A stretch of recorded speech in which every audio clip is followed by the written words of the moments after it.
जगमग करती एक ज्योति परम धाम से आई। धरती पर आकर उसने, धरती पर आकर उसने हर एक ज्योति जगाई। शांति। 14 दिसंबर 2024। सुनते हैं आज की साकार मुरली। शिव भगवान वाच, मीठे बच्चे, तुम्हारे पास मन मना भव और मध्याजी भव के तीक्ष्ण बाण हैं। इन्हीं बाणों से तुम माया पर विजय प्राप्त कर सकते हो। आज बाबा बोले, मीठे बच्चे, तुम्हारे पास मन मना भव और मध्याजी भव के तीक्ष्ण बाण हैं। इन्हीं बाणों से तुम माया पर विजय प्राप्त कर सकते हो। आज बाबा ने प्रश्न पूछा कि बच्चों को बाप की मदद किस आधार पर मिलती है। बच्चे बाप की शुक्रिया किस रूप से मानते हैं। बच्चों को बाप की मदद किस आधार पर मिलती है। बच्चे बाप की शुक्रिया किस रूप से मानते हैं। उत्तर है, जो बच्चे जितना बाप को प्यार से याद करते उतना बाप की मदद मिलती है। प्यार से बातें करो, अपना कनेक्शन ठीक रखो, श्रीमत पर चलते रहो तो बाप मदद करता रहेगा। बच्चे बाप की शुक्रिया मानते, बाबा आप परम धाम से आकर हमें पति से पावन बनाते हो, आपसे हमें कितना सुख मिलता है। प्यार में आंसू भी आ जाते हैं। अच्छा, सुनते हैं मुरली को विस्तार से।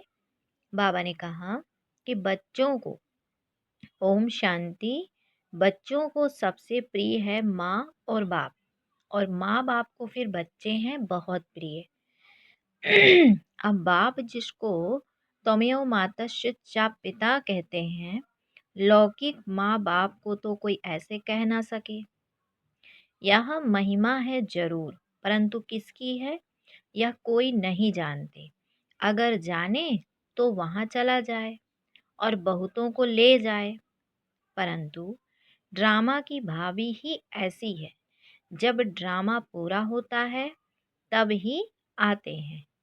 आगे मूवी नाटक होते थे।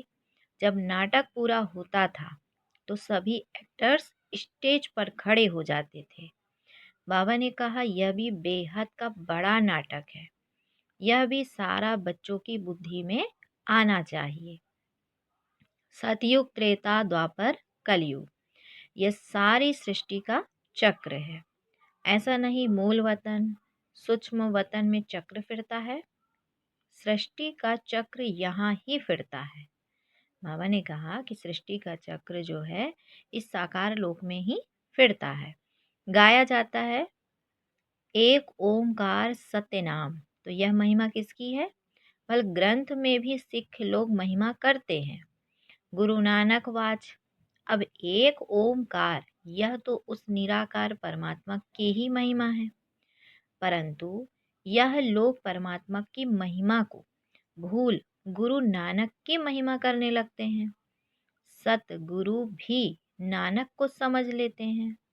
बाबा ने कहा, वास्तव में सृष्टि भर में महिमा जो भी है उस एक की ही है और कोई की महिमा है नहीं। क्या कहा बाबा ने? वास्तव में सृष्टि भर में महिमा भी है उस एक की ही है और कोई की महिमा है नहीं। अभी देखो, ब्रह्मा में अगर बाबा की प्रवेशता नहीं होती तो यह कौड़ी तुल्य है। अभी तुम कौड़ी तुल्य से हीरे तुल्य बनते हो परमपिता परमात्मा द्वारा। अब है पति दुनिया, ब्रह्मा की रात्रि। पति दुनिया में जब बाप आते हैं और जो उनको पहचान लेते हैं वह उन पर कुर्बान जाते हैं। आज की दुनिया में तो बच्चे भी धुंधकारी बन पड़ते हैं। देवताएं कितने अच्छे थे, अभी वह पुनर्जन्म लेते लेते तमो प्रधान बन गए हैं। सन्यासी भी पहले बहुत अच्छे थे, पवित्र थे, भारत को मदद देते थे, भारत में अगर पवित्रता ना हो तो काम चिता पर जल जाए। सतयुग में काम कटारी होती नहीं। इस कलयुग में सब काम चिता के कांटों पर बैठे हुए हैं। सतयुग में तो ऐसा नहीं कहेंगे। वहां यह पॉइजन होता नहीं। कौन सा पॉइजन? काम विकार। कहते हैं ना, अमृत छोड़ विष काहे को खाए। विकारी को ही पतित कहा जाता है। आजकल मनुष्य तो देखो 10-12 बच्चे पैदा करते रहते हैं। कोई फायदा ही नहीं रहा, सॉरी, कोई कायदा ही नहीं रहा है। बाबा ने कहा कि सतयुग में जब बच्चा पैदा होता है तो पहले से ही साक्षात्कार होता है। शरीर छोड़ने के पहले भी साक्षात्कार होता है कि हम यह शरीर छोड़ जाकर बच्चा बनूंगा। और एक बच्चा ही होता है, जास्ती नहीं। ला मुजीब चलता है। वृद्धि तो होनी है जरूर, परंतु वहाँ विकार होता नहीं। बहुत पूछते हैं तब वहाँ पैदाइश कैसे होती है। बोलना चाहिए वहाँ योग बल से सब काम होता है। योग बल से ही हम सृष्टि की राजाई लेते हैं। बाहुबल से सृष्टि की राजाई नहीं मिल सकती है। तो बाबा ने समझाया है कि अगर क्रिश्चियन लोग आपस में मिल जाए तो सारी सृष्टि पर राज्य ले सकते हैं, परंतु आपस में मिलेंगे नहीं। ला नहीं कहता। इसीलिए दो बिल्ले आपस में लड़ते हैं तो माखन तुम बच्चों को मिल जाता है। श्री कृष्ण के मुख में माखन दिखाया है। यह सृष्टि रूपी माखन है। बेहद का बाप कहते हैं, बच्चे यह योग बल की लड़ाई शास्त्रों में गाई हुई है, बाहुबल की नहीं। कौन सी लड़ाई गाई हुई है शास्त्रों में? योग बल की, बाहुबल की नहीं। लेकिन उन्होंने फिर हिंसक लड़ाई शास्त्रों में दिखा दी है। उनसे अपना कोई संबंध नहीं है। पांडवों कौरवों की लड़ाई है नहीं। यह अनेक धर्म 5000 वर्ष पहले भी थे जो आपस में लड़कर विनाश हुए। पांडवों ने देवी देवता धर्म की स्थापना की। यह है योग बल जिससे सृष्टि का राज्य मिलता है। माया जीत जगत जीत बनते हैं। सतयुग में माया रावण होता नहीं। वहां थोड़े ही रावण का बुत बनाकर जलाएंगे। बुत अर्थात चित्र कैसे कैसे बनाते हैं, ऐसा कोई दैत्य व असुर होता नहीं। यह भी नहीं समझते 5 विकार स्त्री के और 5 विकार पुरुष के हैं। उनको मिलाकर 10 शीश वाला रावण बना देते हैं। जैसे विष्णु को भी 4 भुजाएं देते हैं। मनुष्य तो यह कॉमन बात भी समझते नहीं है। बड़ा रावण बनाकर जलाते हैं। मोस्ट विलवेट बच्चों को अभी बेहद का बाप समझाते हैं। बाप को बच्चे हमेशा नंबरवार प्यारे होते हैं। कोई तो मोस्ट विलवेट भी हैं तो कोई कम प्यारे भी हैं। जितना सिकिलधा बच्चा होगा उतना जास्ती लव होगा। यहाँ भी जो बाबा ने कहा कि यहाँ भी जो सर्विस पर तत्पर रहते हैं, रहम दिल रहते हैं, वह प्यारे लगते हैं। भक्ति मार्ग में रहम मांगते हैं ना, खुदा रहम करो, मर्शी ऑन मी। परंतु ड्रामा को कोई जानते नहीं है। जब बहुत तमो प्रधान बन जाते हैं तभी बाबा का प्रोग्राम है आने का। ऐसा नहीं, ईश्वर जो चाहे कर सकते हैं या जब चाहे तब आ सकते हैं। अगर ऐसी शक्ति होती तो फिर इतनी गाली क्यों मिले, वनवास क्यों मिले? यह बड़ी गुप्त बातें हैं। यह बातें बड़ी गुप्त है। श्री कृष्ण को तो गाली मिल ना सकी तो कहते हैं कि भगवान यह नहीं कर सकता, परंतु विनाश तो होना ही है। फिर बचाने की तो बात ही नहीं। सभी को वापस ले जाना है। स्थापना विनाश कराते हैं तो जरूर भगवान होगा ना। परमपिता परमात्मा स्थापना करते हैं, स्थापना कराते हैं तो जरूर भगवान होगा ना। परमपिता परमात्मा स्थापना करते हैं किसकी? मुख्य बात तुम पूछो कि यह गीता का भगवान कौन है। सारी दुनिया इसमें मूंझी हुई है। उन्होंने तो मनुष्य का नाम डाल दिया है।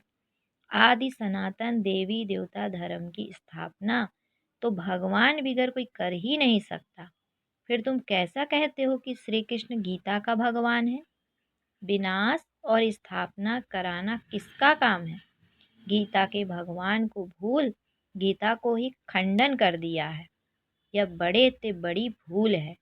दूसरा, फिर जगन्नाथपुरी में देवताओं के बड़े गंदे चित्र बनाए हैं।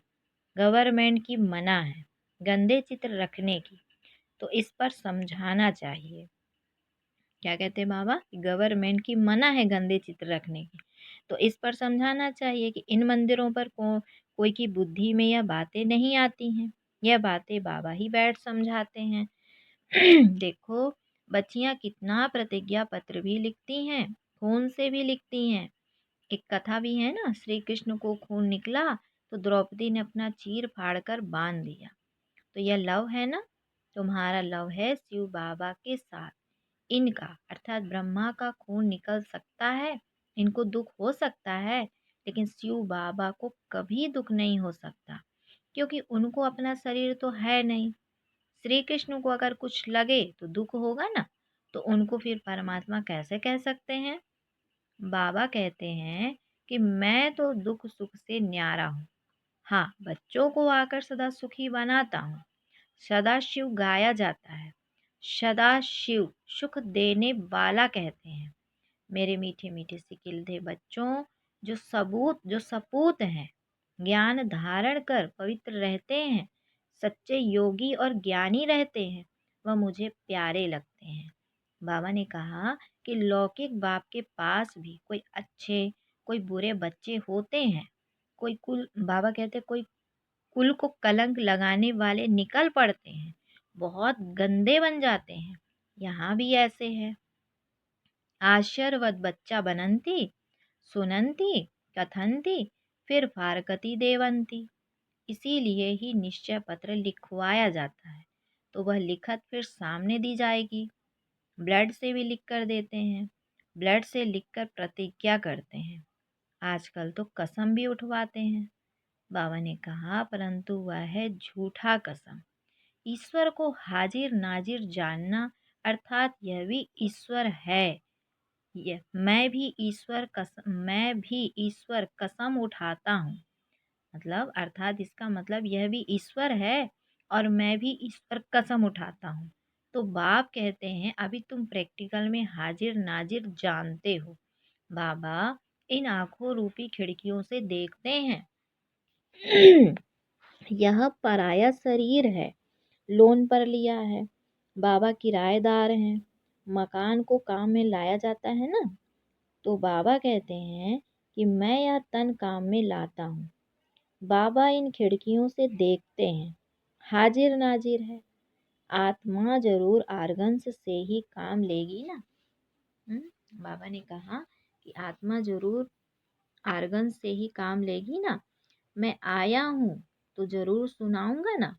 आर्गन्स यूज करते हैं तो जरूर किराया भी देना पड़ेगा।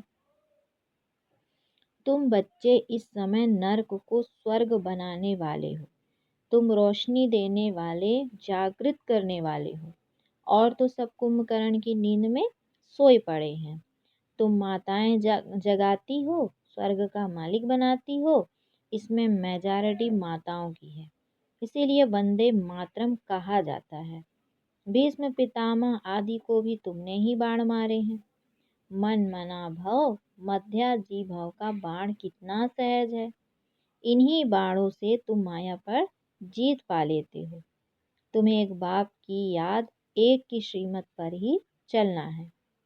बाप तुम्हें ऐसे श्रेष्ठ कर्म सिखलाते हैं जो 21 जन्म कभी कर्म कूटने की दरकार ही न पड़े। तुम एवर हेल्दी एवर वेल्दी बनते हो। अनेक बार तुम स्वर्ग के मालिक बने हो, राज्य लिया और फिर गवाया है। तुम ब्राह्मण कुलभूषण ही हीरो हीरोइन का पार्ट बजाते हो। ड्रामा में सबसे उच्च पार्ट तुम बच्चों का है। तो ऐसे उच्च बनाने वाले बाप के साथ बहुत लव चाहिए। बाबा आप कमाल करते हो। ना मन ना चित हमको थोड़े ही पता है, हम सो नारायण थे। बाबा कहते हैं तुम सो नारायण अथवा सो लक्ष्मी देवी देवता थे, फिर पुनर्जन्म लेते लेते असुर बन गए हो। अभी फिर पुरुषार्थ कर वर्षा पाओ। जितना जो पुरुषार्थ करते हैं साक्षात्कार होता रहता है।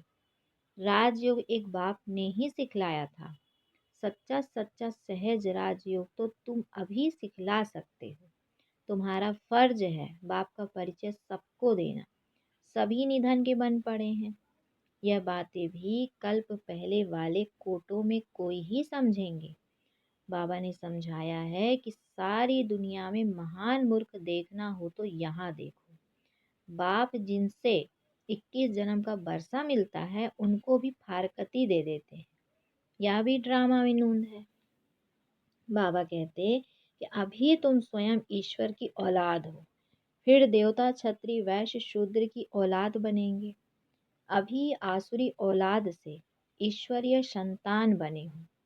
बाप परम धाम से आकर पति से पावन बनाते हैं तो कितना शुक्रिया मानना चाहिए। भक्ति मार्ग में भी शुक्रिया करते रहते हैं, दुख में थोड़े ही शुक्रिया मानेंगे। अभी तुमको कितना सुख मिलता है तो बहुत लव होना चाहिए। हम बाप से प्यार से बातें करेंगे तो क्यों नहीं सुनेंगे। कनेक्शन है ना। रात को उठकर बाबा से बातें करनी चाहिए। बाबा अपना अनुभव बतलाते रहते हैं। मैं बहुत याद करता हूँ। बाबा की याद में आंसू भी आ जाते हैं। हम क्या थे, बाबा ने क्या बना दिया है। तत्त्वम, तुम भी यह बनते हो। योग में रहने वालों को बाबा मदद भी देते हैं। बाबा ने कहा कि योग में रहने वालों को बाबा मदद भी देते हैं। तुम यहाँ क्यों आए हो? बाबा कहते हैं कि बच्चे आपे ही आँख खुल जाएगी, खटिया हिल जाएगी। बाबा बहुतों को उठाते हैं। बेहद का बाप कितना रहम करते हैं। तुम यहाँ क्यों आए हो? कहते हो बाबा भविष्य में श्री नारायण बनने की वरने की शिक्षा पाने आए हैं, अथवा लक्ष्मी को वरने के लिए यह इम्तिहान पास कर रहे हो। तो कितना वंडरफुल स्कूल है, कितनी वंडरफुल बातें हैं। बड़े ते बड़ी यूनिवर्सिटी है, परंतु गार्डली यूनिवर्सिटी नाम रखने नहीं देते हैं। एक दिन जरूर मानेंगे, आते रहेंगे, कहेंगे बरोबर कितनी बड़ी यूनिवर्सिटी है। बाबा तो अपने नैनों पर बिठाकर तुमको पढ़ाते हैं, कहते हैं तुमको स्वर्ग में पहुंचा देंगे। तो ऐसे बाबा से कितनी बातें करनी चाहिए। फिर बाबा बहुत मदद करेंगे।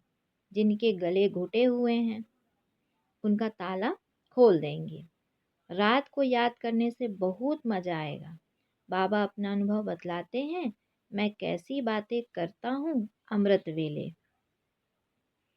बाप बच्चों को समझाते हैं, खबरदार रहना, कुल को कलंकित नहीं करना, 5 विकार दान में दे फिर वापस नहीं लेना। अच्छा, फिर बाबा बच्चों को याद प्यार देते हैं।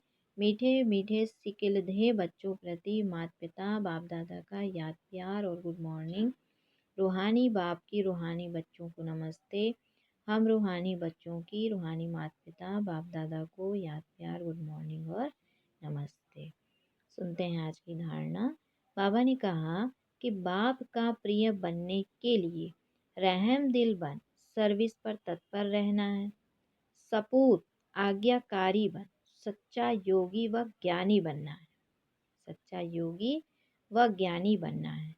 दूसरा है अमृत वेला उठ बाप से बहुत मीठी मीठी बातें करना है। बाप का शुक्रिया मानना है। बाप की मदद का अनुभव करने के लिए मोस्ट बिलवेड बाप को बड़े प्यार से याद करना है। मोस्ट बिलवेड बाप को बड़े प्यार से याद करना है। फिर बाबा ने बच्चों को वरदान दिया। बाबा ने कहा कि सदा उमंग उत्साह में रह, मन से खुशी के गीत गाने वाले अविनाशी खुश नसीब भव। सदा उमंग उत्साह में रह, मन से खुशी के गीत गाने वाले अविनाशी खुश नसीब भव। डिटेल है कि आप खुश नसीब बच्चे अविनाशी विधि से अविनाशी सिद्धियां प्राप्त करते हो। आपके मन में सदा वाह वाह की खुशी के गीत बजते रहते हैं। वाह बाबा, वाह तकदीर, वाह मीठा परिवार, वाह श्रेष्ठ संगम का सुहावना समय। हर कर्म वाह वाह है, इसलिए आप अविनाशी खुश नसीब हो। आपके मन में कभी वाई क्यों मैं नहीं आ सकता, वाई के बजाय वाह वाह और आई के बजाय बाबा बाबा शब्द ही आता है ना। फिर आज बाबा ने स्लोगन में कहा कि जो संकल्प करते हो उसे अविनाशी गवर्नमेंट की स्टैंप लगा दो तो अटल रहेंगे। जो संकल्प करते हो उसे अविनाशी गवर्नमेंट की स्टैंप लगा दो तो अटल रहेंगे। अच्छा, ओम शांति, ओम शांति। शुक्रिया बाबा।